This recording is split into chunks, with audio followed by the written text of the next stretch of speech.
Hello students, अब हम लोग जो चैप्टर स्टार्ट कर रहे हैं एक बहुत ही इंटरेस्टिंग चैप्टर है और आगे आने वाले जो टॉपिक्स हैं हमारे उसमें ये काफी इंपॉर्टेंट रोल प्ले करेगा। जैसा कि आप नाम देख पा रहे हैं स्क्रीन पे, इस चैप्टर का नाम है centre of mass and collision. बच्चों, जब हम लोग सेंटर ऑफ मास की सबसे पहले बात कर रहे हैं तो हमारे दिमाग में क्वेश्चंस कुछ आते हैं। उन क्वेश्चंस को हम लोग पहले सामने रखते हैं और उसके बाद अपने टॉपिक को स्टार्ट करेंगे। सबसे पहला क्वेश्चन कि सेंटर ऑफ मास को पढ़ने की क्या जरूरत है या सेंटर ऑफ मास हम लोग क्यों पढ़ रहे हैं। सेकेंड थिंग कि अगर कोई बॉडी मूव कर रही है या कोई बॉडी वहां पर हमारे सामने है जिसको हम लोग ऑब्जर्व कर रहे हैं तो उसमें सेंटर ऑफ मास कौन सा वो पॉइंट होगा, उसको कैसे ऑब्जर्व करना है। तीसरा, हम लोग ये सीखेंगे कि अब सेंटर ऑफ मास को हमें मैथमेटिकली कैलकुलेट कैसे करना है। तो ये सारी बातें हमारे दिमाग में चल रही हैं और उसी को हम लोग पहले क्लियर करेंगे एंड देन आफ्टर अपने मैथमेटिकल या अपने थ्योरेटिकल पार्ट पर आएंगे कि सेंटर ऑफ मास को कैसे हमें कैलकुलेट करना होता है। तो बच्चों, सबसे पहली चीज जो हम लोग यहां पर नोटिस कर रहे हैं उसके अकॉर्डिंग अगर हम लोग बात करें देन फर्स्ट ऑफ ऑल हमारे सामने जो पॉइंट है वो है ट्रांसलेटरी मोशन। बच्चों, ट्रांसलेटरी मोशन क्या होता है, सबसे पहले हम लोग इस पर चर्चा कर रहे हैं।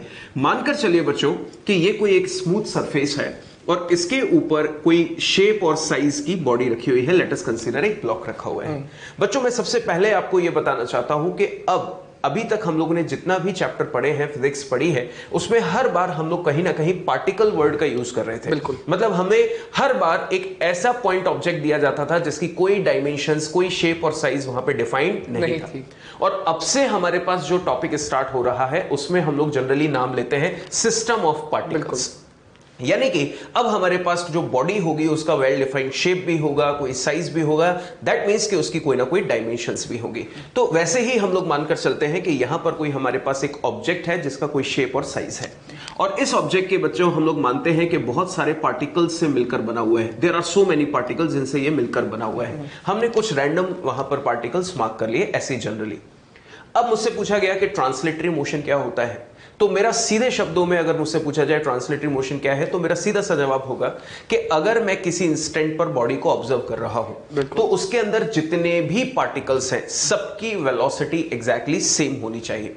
बच्चों, मैंने बोला वेलोसिटी सेम होनी चाहिए, मतलब मैग्नीट्यूड भी सेम और डायरेक्शन भी सेम। कहने का मतलब है कि इस इंस्टेंट पर अगर इस पार्टिकल की वेलोसिटी v है तो सेम इंस्टेंट पर हर पार्टिकल की वेलोसिटी क्या होनी चाहिए, v होनी चाहिए। दैट मींस मैग्नीट्यूड भी सेम और डायरेक्शन भी सेम। अगर ऐसा कुछ है तो हम बोल जाएंगे कि body is performing pure translatory motion with velocity v। और अगर किसी इंस्टेंट पर इसकी वेलोसिटी चेंज हो जाती है, मानकर चलिए कि ये वाला पार्टिकल अपनी वेलोसिटी चेंज करके ऐसे अपनी डायरेक्शन कन्वर्ट कर लेता है, तो एट द सेम टाइम हर एक पार्टिकल भी अपनी डायरेक्शन चेंज कर लेगा और जो भी इसकी वेलोसिटी होगी, मान लीजिए v डैश, तो उसकी मैग्नीट्यूड भी हर एक पार्टिकल के बराबर होगी। तो such type of motion known as pure translatory motion. तो सर, जैसा आपने कहा कि इस बार अपन एक सिस्टम ऑफ पार्टिकल्स की बात कर रहे हैं, कह सकते हैं कोई रिजिड बॉडी होगी इसके बारे में बात कर रहे हैं। तो सर, अभी तक अपन एक पार्टिकल की बात करी थी, तो अपन ने एलएलएम में बच्चों को सिखाया था मोमेंटम फाइंड आउट करना।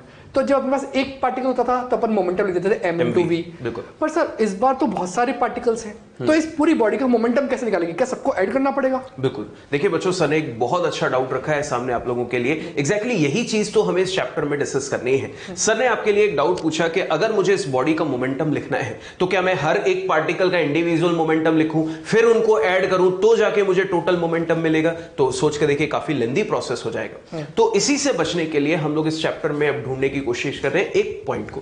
कहने का मतलब है कि हम चाहते हैं कि इस बॉडी को एक सिंपल पॉइंट से रिप्लेस करें। लेट अस कंसीडर कुछ ऐसा, और बॉडी के अंदर जितना भी मास है उस टोटल मास को इस पॉइंट पर हम लोग कॉन्सेंट्रेट कर दें। Late us consider capital M। और जैसा कि आप नोटिस कर रहे हैं ट्रांसलेटरी मोशन के दौरान हर एक पार्टिकल की वेलोसिटी v है, तो डेफिनेटली इसकी भी वेलोसिटी क्या रखें, v। तो बच्चों, अगर मैं इस पॉइंट का मोमेंटम लिखना चाहूं तो इस पॉइंट का मोमेंटम क्या होगा, mv। बिल्कुल। और अगर मैं यहां पर हर एक पार्टिकल का individual momentum, let us consider हर एक पार्टिकल आइडेंटिकल है, सबका मास स्मॉल m है, और हर एक पार्टिकल के इंडिविजुअल मोमेंटम को मैं ऐड कर दूं तो हो सकता है कि टोटल मोमेंटम मुझे कितना मिल जाए, कैपिटल M इंटू v। तो बच्चों अब हमारा मतलब यही है इस चैप्टर में कि हम पूरी बॉडी को सॉल्व नहीं करना चाहते। हमारा अब एम ये है कि इस बॉडी को एक ऐसे पॉइंट मास से रिप्लेस कीजिए जहां पर बॉडी के टोटल मास को कॉन्सेंट्रेट माना जा सके और अकेला ये पार्टिकल पूरी बॉडी को वहां पर डिफाइन कर सके, आई मीन पूरी बॉडी के मोशन को डिफाइन कर सके। हम बोल पाए कि जैसा ये कर रहा है वैसा ही बॉडी का हर एक पार्टिकल कर रहा होगा या पूरी बॉडी कर रही होगी। तो अब हमारा टारगेट यही है कि बॉडी को रिप्लेस करेंगे एक पॉइंट से और मानकर चलेंगे जैसा ये पॉइंट कर रहा है वैसा ही पूरी बॉडी कर रही होगी। Exactly sir. अब बच्चों देखिए, हम लोगों ने एक और क्वेश्चन रखा था सामने कि सेंटर ऑफ मास हम लोग क्यों पढ़ रहे हैं। तो बच्चों हम लोगों ने अभी ट्रांसलेटरी मोशन की बात की। अब सोच के देखिए कि ट्रांसलेटरी मोशन में इसके पहले जो हम लोगों ने चैप्टर्स पढ़े उसमें क्या होता था कि एक पॉइंट ऑब्जेक्ट होता था जिसकी कोई डायमेंशंस नहीं थी। बिल्कुल। और इस पर हम लोग अगर कोई नेट फोर्स अप्लाई कर देते तो because of this net force ये बॉडी सिंपली, आप नोटिस करते हैं इतना हम लोग सब बेसिक पॉइंट हमको पता है कि अगर इसके पास कोई शेप और साइज होता, हम लोग फोर्स लगा देते तो मे बी पॉसिबल ये फोर्स उस बॉडी को टॉर्क प्रोवाइड कर देता जिससे बॉडी रोटेट कर जाती। पर आप सोचकर देखिए कि इस बॉडी के पास कोई शेप एंड साइज है ही नहीं, तो फोर्स जो लग रहा है वो डायरेक्टली बॉडी के आई मीन पार्टिकल के ऊपर लग रहा है और बिकॉज ऑफ दिस फोर्स ये बॉडी कभी रोटेट नहीं कर सकती, ये पार्टिकल कभी रोटेट नहीं कर सकता। ये सिर्फ क्या होगा, ट्रांसलेटरी मोशन परफॉर्म करेगा, कुछ ना कुछ इसकी वेलोसिटी होगी और एक्सेलरेशन अगर इसके पास है तो ये वेलोसिटी लगातार वेरी करती जाएगी। बिल्कुल। तो पार्टिकल पे फोर्स लगा था, नेट फोर्स, तो उसके पास कोई ऑप्शन ही नहीं था, वो सिर्फ ट्रांसलेटरी मोशन कर सकता था। पर अब हमारे पास सर एक बहुत अच्छा एग्जांपल है कि मानकर चलिए कि ये एक सरफेस है, मानकर चलते हैं अभी स्मूथ सरफेस है और इस स्मूथ सरफेस पे मानकर चलिए कि यहां पर कोई एक रॉड रखी हुई है। रॉड रखी हुई है बच्चों, मतलब इसके पास कोई ना कोई शेप और साइज है।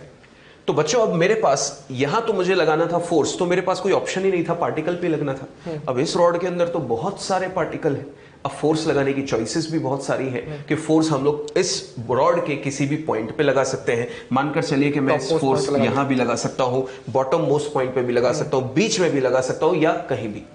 तो इसके लिए बच्चों एक छोटा सा हम लोग इलस्ट्रेशन डिस्कस कर रहे हैं, ऑब्जर्व कीजिए, नोटिस कीजिए बच्चों कि यहां पर हमारे पास एक सरफेस है, इस सरफेस पे एक रॉड हम लोग इमेजिन कर लें, ये रॉड रखी हुई है।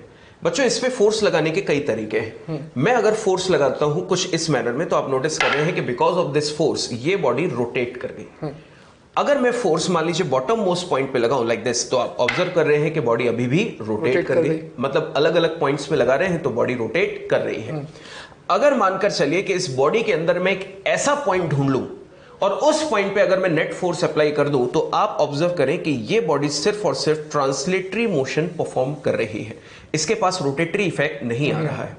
तो इस चैप्टर में हमें इस चैप्टर में जो चीज पढ़नी है उसका मेन एम यही है, और वो एम है बच्चों कि हम यहां पर इस बॉडी के अंदर एक ऐसा पॉइंट ढूंढने की कोशिश करेंगे कि जिस पॉइंट पे, लेट अस कंसीडर वो पॉइंट हम लोगों ने यहां पर मार्क कर लिया, एक ऐसा पॉइंट ढूंढने की कोशिश करेंगे कि अगर इस पॉइंट पे हम लोग नेट फोर्स अप्लाई कर दें, अगर इस पॉइंट पे हम लोग नेट फोर्स अप्लाई कर दें तो because of this net force ये बॉडी सिर्फ और सिर्फ ट्रांसलेटरी मोशन ही परफॉर्म करे, इसमें कोई रोटेटरी इफेक्ट ना आए। आपने नोटिस किया था उस एग्जाम्पल में कि अलग अलग पॉइंट्स पे जब फोर्स लगा रहे थे तो बॉडी रोटेट कर रही थी, पर हमने क्या बोला कि इस चैप्टर में हमारा एम है कि बॉडी के अंदर वो पॉइंट ढूंढ निकालना है जिस पॉइंट पर अगर नेट फोर्स अप्लाई कर दिया जाए तो वो बॉडी सिर्फ और सिर्फ ट्रांसलेटरी मोशन करे और कोई दूसरे इफेक्ट उस बॉडी पर नहीं आने चाहिए। तो ये सेंटर ऑफ मास पढ़ने का एम है कि पॉइंट ढूंढ निकालो जिस पे नेट फोर्स हो तो वो बॉडी सिर्फ और सिर्फ ट्रांसलेटरी मोशन परफॉर्म करे। तो बच्चों अभी तक सर ने आपको बताया कि सेंटर ऑफ मास अपने को फाइंड आउट क्यों करना है। अब बच्चों बात करें कि अगर सेंटर ऑफ मास मुझे बिना मैथमेटिकल अप्रोच के मालूम करना हो कि किसी पर्टिकुलर बॉडी के पास, जिसके पास बहुत सारे पार्टिकल्स, रिजिड बॉडी हो, उसके पास सेंटर ऑफ मास किस जगह होगा, तो अगर मुझे पॉइंट फाइंड आउट करना है विदाउट एनी कैलकुलेशन तो अपन कैसे कर सकते हैं। तो बात को समझिएगा, सपोज अगर मेरे पास कोई बड़ी बॉडी है, उस बड़ी बॉडी को मैं अगर फेंकता हूं तो वहां पर उस पूरी बॉडी का जो मोशन होगा उसको अपने को ढंग से ऑब्जर्व करना है। अब बच्चों किसके साथ उसको कंपेयर करना है उसकी बात कर रहे हैं। सपोज मेरे पास एक छोटा सा पार्टिकल होता, छोटी सी बॉल होती, उस बॉल को मैं किसी एंगल पे फेंक देता just like a projectile motion, तो उस पर्टिकुलर छोटी सी बॉल का जो मोशन होता है वो पैराबोलिक पाथ का होता, under constant acceleration, that is G. अब बच्चों उस कांस्टेंट एक्सेलरेशन के साथ साथ अगर मान लो मैं किसी पेन को फेंक देता, पेन होती, एक्स होती, रॉड होती, कुछ भी होती, पर जिसके साथ बहुत सारे पार्टिकल्स हैं, अगर मैं इसको ऐसे फेंक देता तो सोचिए तो कैसा मोशन होता है कि एक गोल गोल घूमते हुए जाती। बिल्कुल। कभी आपने खेला हो तो अपन बहुत बार बुल्स आई पे नाइफ मारते हैं, तो क्या देखते हैं, नाइफ गोल गोल घूमते हुए जाती है। इसका मतलब वहां पर जो पार्टिकल्स है उस पर्टिकुलर नाइफ के अंदर, रॉड के अंदर मल्टीपल पार्टिकल्स है, कुछ तो रोटेट कर रहे हैं और कुछ ट्रांसलेट भी कर रहे हैं और कुछ दोनों इफेक्ट भी शो कर रहे हैं। पर मेरे को उन सारे पार्टिकल्स में से एक ऐसा पार्टिकल चूज करना है जो एग्जैक्टली वही मोशन कर रहा है जो सिंगल एक पार्टिकल जो अपन ने फेंका था जिससे प्रोजेक्टाइल मोशन परफॉर्म करा था, वो वैसा का वैसा डिट्टो मोशन परफॉर्म कर रहा हो।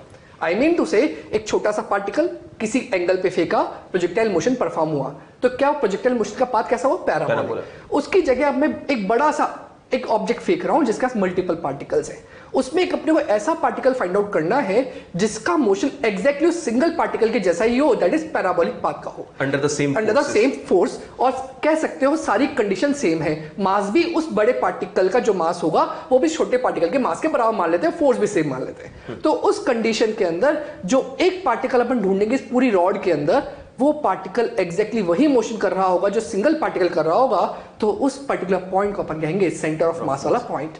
तो बच्चों कैसे चेक करेंगे, उसके लिए अपन एनिमेशन चेक करते हैं, ध्यान दीजिएगा।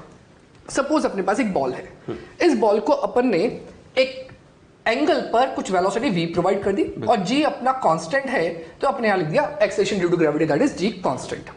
अब बच्चों जैसे इसके ऊपर कुछ वेलोसिटी आई, क्या ये पैराबोलिक पाथ परफॉर्म करेगा, चेक कर लेते हैं इसका पैराबोलिक पाथ। तो बच्चों ये जो बॉल है धीरे धीरे धीरे धीरे पैराबोलिक पाथ परफॉर्म करते हुए अपने एक डेस्टिनेशन में पहुंच जाएगी, और इसका पाथ अपन ऑब्जर्व करें जो आप पहले देख चुके हैं, तो इसका पाथ कैसा आएगा, पैराबोलिक। तो बच्चों पैराबोलिक पाथ आ गया। अभी अपन इस छोटी सी बॉल को एक पार्टिकल मान रहे हैं, सिंगल पार्टिकल जिसका कोई मास है m।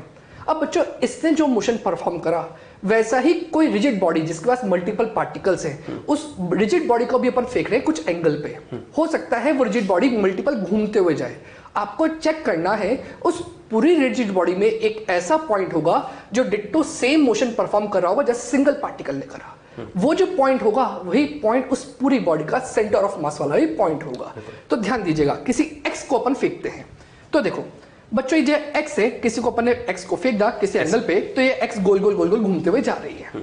जैसे गोल गोल घूमते हुए जा रही है, क्या आपने देखा कि एक पॉइंट ऐसा है जो एग्जैक्टली यही पाथ फॉलो कर रहा था, बिल्कुल, पर एक्स के जो रिमेनिंग पॉइंट्स थे वो पॉइंट गोल गोल घूम रहे थे। इसका मतलब वो एग्जैक्टली पैराबोलिक पाथ को फॉलो नहीं कर रहे थे, वहां पर ट्रांसलेटरी और रोटेटरी मोशन दोनों ही थे। इसका मतलब अकेला ये एक ऐसा पॉइंट था उस एक्स पर जो एग्जैक्टली पैराबोलिक मोशन परफॉर्म कर रहा था अंडर द सेम फोर्स।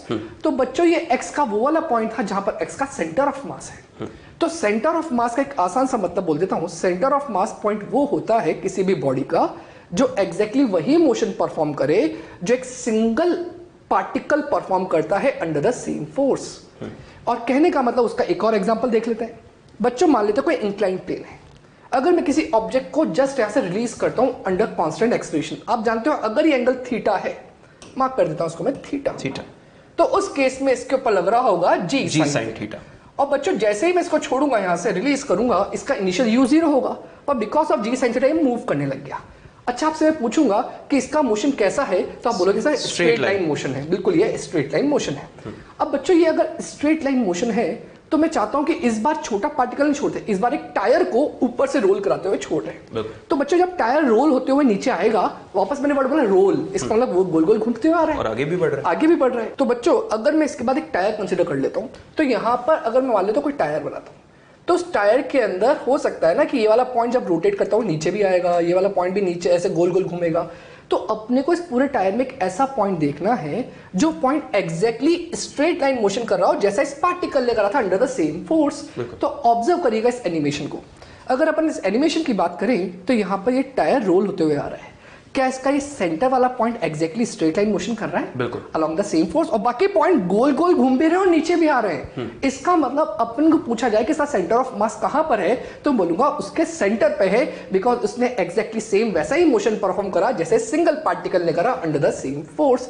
तो बच्चों पर आसान भाषा में कह देंगे कि अगर किसी बड़ी बॉडी के अंदर कोई एक ऐसा पॉइंट है जो एग्जैक्टली वही मोशन परफॉर्म कर रहा है जो एक सिंगल पार्टिकल परफॉर्म करता है अंडर द सेम फोर्स, तो वो पॉइंट उस बड़ी बॉडी के अंदर सेंटर ऑफ मास वाला पॉइंट कहलाएगा। बिल्कुल।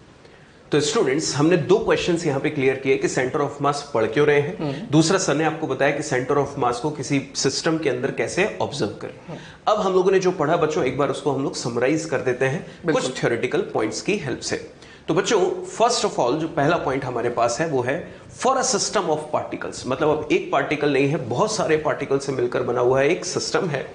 Centre of mass is that point at which is total mass is suppose to be concentrated, जहां पे बॉडी के टोटल मास को कॉन्सेंट्रेट माना जाता है। बिल्कुल। ऑब्जर्व कीजिए दूसरा पॉइंट लिखा है the centre of mass of an object is a point that represents the entire body and moves in the same way as a point mass having equal mass to that of the object. बच्चों हम लोगों ने याद है सबसे पहले ये discussion किया था कि एक बड़ी बॉडी है उसका मोमेंटम लिखना है तो हम हर एक पार्टिकल का मोमेंटम नहीं लिखेंगे, हम उस बॉडी को एक सिंगल पॉइंट से रिप्लेस करेंगे, टोटल मास उस पर कॉन्सेंट्रेट करेंगे और बोल देंगे कि जैसा ये मोशन परफॉर्म कर रहा है वैसा ही पूरी बॉडी कर रही होगी। तो बॉडी को क्यों पढ़े हम लोग जब उसको वापस से हम लोगों ने एक पॉइंट से रिप्लेस किया, तो वही लाइन ली हुई है कि अकेला वही एक पॉइंट है। The centre of mass of an object is a point that represents the entire body, पूरी बॉडी को रिप्रेजेंट कर रहा है and moves in the same way as a point mass having mass equal to that of the object when subjected to the same external forces that act on the object। जैसा sir ने आपको अभी ये चीज सिखाई। बिल्कुल sir. अब बच्चों नेक्स्ट बात पढ़ रहे हैं अपन मास मोमेंट की। बच्चों ये जो टर्म है ऐसे ज्यादा इंपॉर्टेंट नहीं है, पर बहुत बार जब हम इसको समझाएंगे तो बाबा एक वर्ड यूज करेंगे मास मोमेंट। तो मास मोमेंट का मतलब क्या है, बस ध्यान दीजिएगा। मान लेते हैं कि कोई पर्टिकुलर मास है वो ओरिजिन के रेस्पेक्ट में कहीं रखा हुआ है। अगर वो ओरिजिन के रेस्पेक्ट में कहीं रखा हुआ है तो अपन ने मान लिया कि इस पॉइंट पे अपना ओरिजिन है। बच्चों ओरिजिन है तो मैं यहाँ पर एक्सिस बना देता हूँ कि सपोज इसको वाई एक्सिस है और इधर एक्स एक्सिस है। तो ये मेरा जो मास है एम मास, वो एम मास ओरिजिन से कुछ दूर है, इसको अज्यूम कर लेते हैं इसका पोजिशन वेक्टर है आर वेक्टर।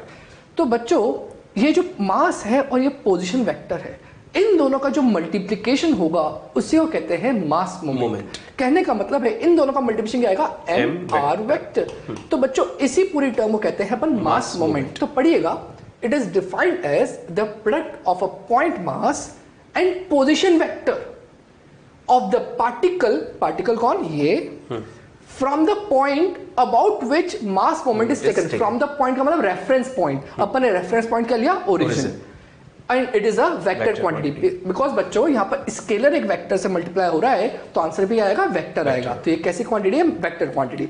अब बच्चों हम बार बार एक टर्म यूज करेंगे, समेशन ऑफ मास मोमेंट। तो मास मोमेंट का मतलब होगा m इंटू आर वेक्टर। बिल्कुल।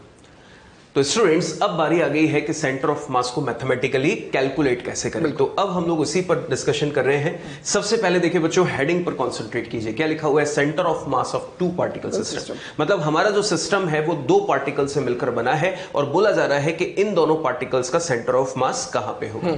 तो लेट अस कंसीडर बच्चों, सबसे पहले हम लोग इस डायग्राम पे फोकस करते हैं।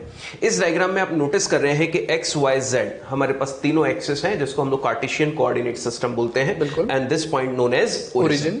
और बच्चों हमें क्वेश्चन में बोला गया है कि दो पार्टिकल हैं M1 और M2, और बोला गया कि इन दो पार्टिकल से मिलकर एक सिस्टम बना हुआ है और इस सिस्टम का सेंटर ऑफ मास हमें ढूंढ के निकालना है। तो बच्चों जैसे सर ने आपको बताया, क्या हम लोग इन दोनों पार्टिकल्स का मास मोमेंट लिख सकते हैं? क्या करना होगा, मास ऑफ दैट पॉइंट और उसका position vector from reference point, जिसको भी हम लोगों ने क्या लिया हुआ है, एज ओरिजिन। तो बच्चों आपने नोटिस किया कि ये हो गया R1 वेक्टर, यानी कि इसका पोजीशन वेक्टर किसका, M1 पार्टिकल का, और ये R2 वेक्टर जो है वो M2 पार्टिकल का पोजीशन वेक्टर है। और आप नोटिस कर रहे हैं बच्चों कि अगर मैं M1 का R1 वेक्टर से मल्टीप्लाई कर दूं तो क्या बोलूंगा, मास मोमेंट ऑफ M1, और इसको बोलूंगा मास मोमेंट ऑफ M2। अब बच्चों सोच के देखिए, इस M1 और M2 के अगर हम लोग इनको 3D प्लेन, आई मीन इसको 3D में कंसीडर कर रहे हैं, तीनों एक्सिस हमने कंसीडर किए हैं, तो M1 और M2 के तीन कोऑर्डिनेट्स हो सकते हैं। कौन कौन से, X, Y और Z। तो बच्चों उनको हम लोग यहां पर रिप्रेजेंट कर देते हैं, that is X1 Y1 Z1 for M1, और इसी तरह से M2 के लिए ले लिया X2 Y2 Z2। अब बच्चों इसको ऑब्जर्व कीजिए, यहां पर एक छोटे से चेंजेस हम लोग कर लेते हैं कि मानकर चलिए कि M1 और M2 का हमारे पास सिस्टम है, ये हमारा एक सिस्टम है। बच्चों सेंटर ऑफ मास जो होगा वो इस सिस्टम में कहीं ना कहीं एग्जिस्ट करेगा। अब मुझे पता नहीं है कि वो सेंटर ऑफ मास कहां है, पर अपने को ढूंढ के निकालना है, क्योंकि बार बार बॉडी को फेंक कर थोड़ी ना देखेंगे कि बिल्कुल एग्जैक्टली वो पॉइंट कौन सा होगा जो वैसा ही मोशन परफॉर्म करे जैसा एक सिंगल पार्टिकल करता है। तो उसको मैथमेटिकली कैलकुलेट करना है। तो ऐसे रैंडम लोकेशन मार्क कर देते हैं बच्चों, यहां कहीं इस सिस्टम का सेंटर ऑफ मास हो सकता है। बच्चों एक रैंडम लोकेशन हम लोगों ने मार्क कर दी कि यहां कहीं इसका सेंटर ऑफ मास हो सकता है। तो क्या लगता है बच्चों, ये जो सेंटर ऑफ मास है, क्या इसका भी कोई ना कोई पोजीशन वेक्टर होना चाहिए? बिल्कुल, सेंटर ऑफ मास है तो इसका भी कोई ना कोई पोजीशन वेक्टर होना चाहिए। ये मैंने पोजीशन वेक्टर बना दिया। क्या बच्चों इसके लिए मैं पोजीशन वेक्टर RC लिख सकता हूं, that is position vector of centre of मास। बच्चों अगर ये सेंटर ऑफ मास यहां कहीं एग्जिस्ट करता है तो इसके भी कोऑर्डिनेट होंगे, x coordinate, y coordinate, z coordinate, that is x c, y c और जेड सी। तो वो निकालने कैसे, वही चीज देखनी है। तो इसको निकालने के लिए बच्चों मैथमेटिकली हम लोग किस तरह से इसको डिफाइन करते हैं, ऑब्जर्व कीजिए। क्या लिखा है, position vector of R C, that means ये इसको हमें निकालना है। तो कैसे डिफाइन करेंगे, it is equal to summation of all mass moments, summation of all mass moments. All mass moments यहां पे कितने हैं, 2, तो अपन क्या कर देंगे m1r1 प्लस m2r2। अगर यहाँ पे 3 होते तो m1r1 plus m2r2 plus m3r3, 4 होते तो प्लस m4r4।